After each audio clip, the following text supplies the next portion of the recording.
Today's stories come from the New York Times Modern Love column, in a format called Tiny Love Stories Real Reader Submissions, each one told in 100 words or less. For stories today, all about the strange, small ways love finds people. First, from Michelle Miles Schaefer. As a single Jewish mother of 4 living in North Carolina, finding love felt like too tall an order. Then her doctor asked her a blunt question: "Why aren't you having sex anymore?" She had an answer ready. "It's easy," she said, "to find someone she wanted to sleep with, much harder to find someone she wanted to wake up with." That very night, a friend invited her to watch the sunrise on the beach. She went.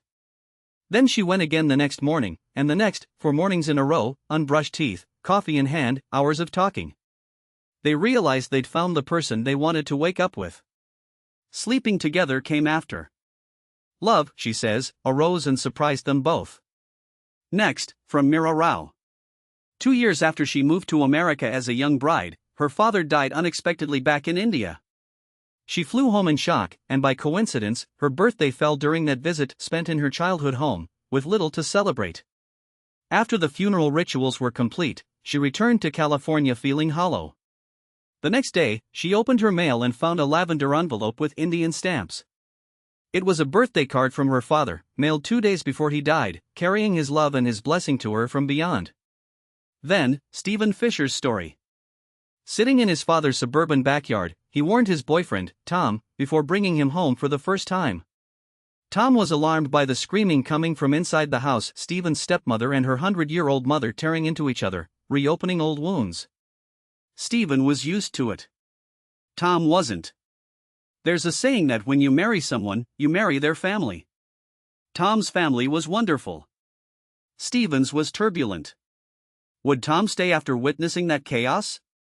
21 years later, 8 of them married. Tom is still there. And finally, from Judith Benjamin. She was given a box of chocolates from her favorite store and promised herself she'd savor every piece instead of devouring the whole box at once, as she usually did. She'd bite off just a corner and let it melt, and only rarely eat an entire piece. She bragged to her husband about her sudden self-control. But weeks passed, and she started wondering how could the chocolates possibly be lasting this long. It turned out her husband had hidden an identical box and had been secretly restocking her stash the whole time, so both her ego and her sweet tooth could keep being satisfied. For Tiny Stories, 4 different shapes of love found at sunrise, sent through the mail, tested by family chaos, and hidden in a box of chocolates. That's it for today. Thanks for listening.